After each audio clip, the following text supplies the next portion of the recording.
So hello friends, स्वागत है आपका एक नए वीडियो में। चलिए दोस्तों, जानते हैं आज के मुख्य समाचार। 1 जून से कई सारे बदलाव हो रहे हैं। 6 बड़े बदलाव है जिसका असर आम नागरिकों पर पड़ेगा। गैस सिलेंडर के नियम भी बदल गए हैं। हर एक अपडेट जानेंगे, इस वीडियो को आप अंत तक देखिएगा। चलिए शुरू करते हैं। 1 जून से रूल चेंज हो रहा है। यूपीआई, एटीएम, आधार, पीएफ, एलपीजी। 1 जून से कई सारे बदलाव जिसका असर होगा हम लोगों की जेब पर। आइए पूरा अपडेट देखते हैं। जून का महीना अपने साथ कई सारे नए बदलाव लेकर आ रहा है। पिछले कुछ महीनों में कॉमर्शियल सिलेंडर की कीमतों में काफी तेजी आई है। अब घरों में यूज होने वाले सिलेंडर की कीमत में कोई बदलाव तो नहीं हुआ, लेकिन सरकार का कहना है कि तेल कंपनियों का हर सिलेंडर पर 700 रुपए का नुकसान हो रहा। अब इससे इस बार कीमत बढ़ने के आसार है।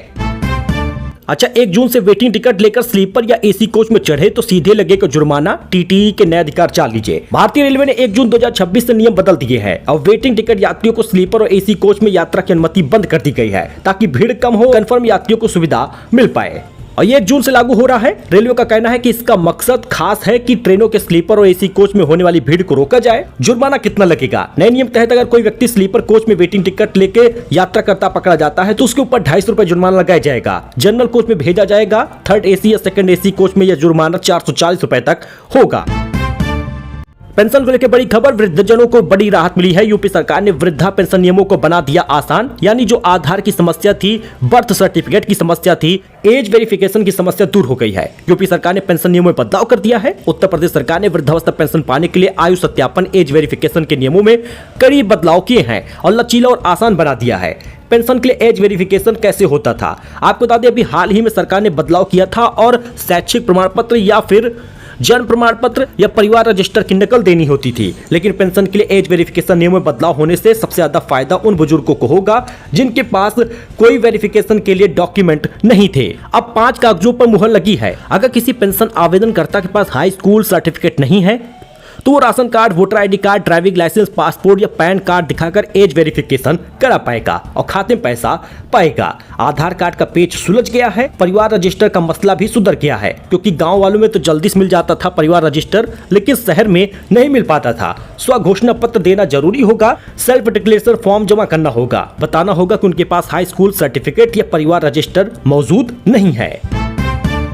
अच्छा, उत्तर प्रदेश में बढ़ गई है 1500 रुपए प्रति महीने की पेंशन। 1 अप्रैल 2026 से लागू हो गया है। चूंकि उत्तर प्रदेश सरकार सामाजिक पेंशन का भुगतान 3 महीने के अंतर पे करती है, इसलिए बढ़ा हुआ फायदा आपको इस प्रकार मिलेगा। पहली किस्त कब आएगी? बढ़ी हुई पेंशन अप्रैल, मई, जून की जो बताई जा रही है वो जून के आखिरी सप्ताह में या जुलाई तक आएगा। खातों में क्रेडिट होगा। कुछ लोग 15 जून भी बता रहे।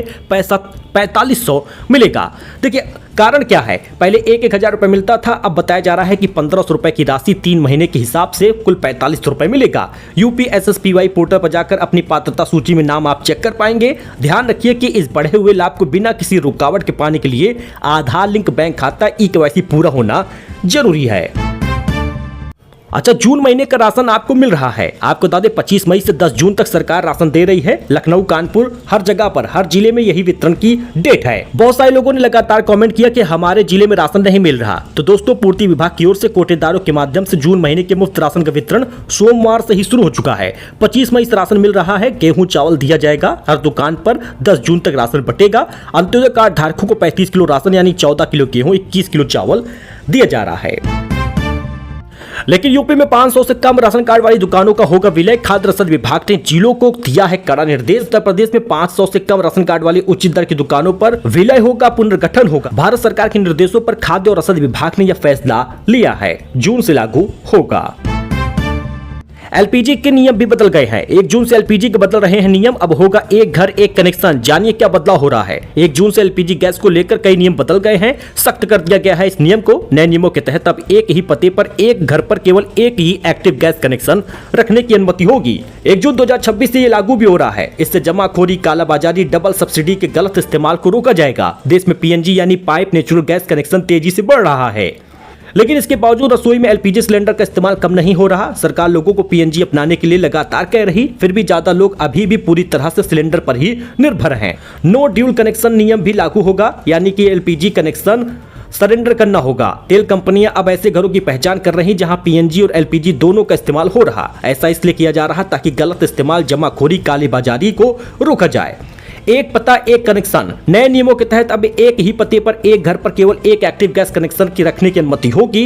एलपीजी पीएनजी साथ में नहीं मिलेगा। सरकार सख्त नियम बनाई है। 1 जून से यूपीआई ट्रांजैक्शन से जुड़े नियम में बड़ा बदलाव होगा। अगर आप जिस किसी को भी पैसे यूपीआई के ट्रांसफर करेंगे, उसका असली नाम बैंक रजिस्टर में जो है वही स्क्रीन पर दिखाई देगा। माना जा रहा है कि national payment corporation of India NPCI ने यूपीआई में होने वाले फ्रॉड को खत्म करने के लिए कदम उठाया है। इसमें क्यूआर कोड स्कैन करते ही या मोबाइल नंबर डालते ही आपको सही व्यक्ति के बारे में पता चल जाएगा। एटीएम से कैश विड्रॉल का नियम भी बदल रहा है। 1 जून से कई बैंक अपनी एटीएम ट्रांजैक्शन में बदलाव करने जा रहे हैं। दूसरे बैंक के एटीएम से मुफ्त लेन देन की सीमा कम हो जाएगी। इससे एटीएम से कैश निकालने से लेकर खाते का बैलेंस चेक करने, मिनी स्टेटमेंट निकालना महंगा हो जाएगा। इसका उन लोगों पर ज्यादा असर होगा जो बार बार नकदी निकालते हैं। एलपीजी सिलेंडर की कीमत में भी बदलाव होगा। इस बार बताया जा रहा है कि घरेलू गैस सिलेंडर की कीमत बढ़ जाएगी। ईरान युद्ध के कारण कच्चे तेल की कीमत में काफी तेजी आई है। कॉमर्शियल गैस सिलेंडर पिछले महीने 1000 रुपए महंगा हुआ था। इस बार भी यही उम्मीद है और लोग जान रहे हैं कि कीमत बढ़ेगी। 19 किलो वाले कॉमर्शियल सिलेंडर की कीमत हाल ही में काफी ज्यादा बढ़ोतरी हुई थी। घरेलू गैस सिलेंडर कीमत में बदलाव तो नहीं हुआ था, लेकिन 1 जून महंगाई ला रहा।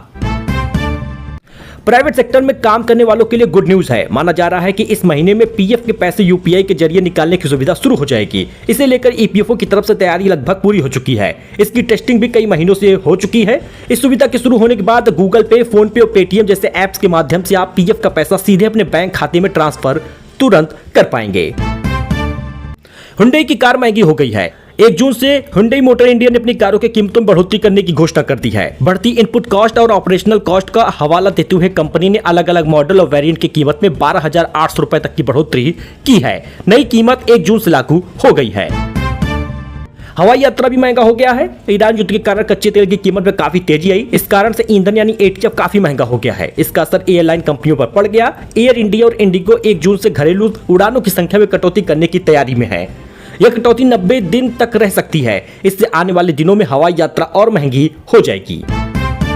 पैन के नियम में बदलाव हो गया है। आयकर विभाग भी पैन कार्ड से जुड़े नियमों में बदलाव करने जा रहा है। इसके तहत बड़े ट्रांजैक्शन पर निगरानी बढ़ाई जाएगी। नए इनकम टैक्स नियम के तहत अब 50,000 रुपए से ज्यादा नकदी जमा करने पर पैन देना होता था, लेकिन अब यह शर्त हटा दी गई है। इसी तरह प्रॉपर्टी खरीद में पैन की सीमा 10 लाख रुपए से बढ़ाकर 20 लाख रुपए तक कर दी गई है।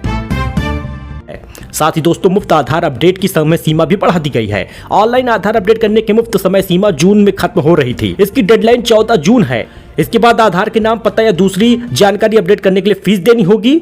लेकिन आपको बता दें, अब आप 2027 तक इसको फ्री में अपडेट करा पाएंगे। नए नियम के मुताबिक ऑनलाइन अपडेट 25 रुपए और आधार केंद्र में जाकर अपडेट कराने 50 रुपए तक का फीस लग जाएगा।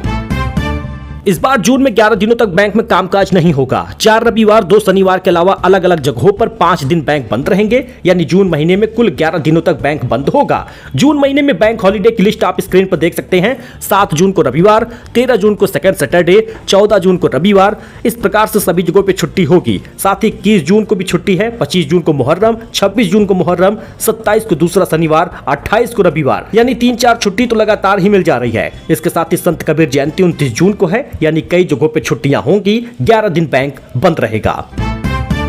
वहीं यूपी में महंगी हो गई है बिजली। 10% फ्यूल सरचार्ज बढ़ा है। जून से 100 रुपए का बिल अब 110 रुपए आएगा। लोग बोले यह खुली हुई लूट है। फिलहाल इतनी खबरों के लिए आपसे सिर्फ एक सपोर्ट की जरूरत। चैनल को सब्सक्राइब करें, वीडियो को लाइक करें, जिससे हम डेली आपको खबर देते रहें।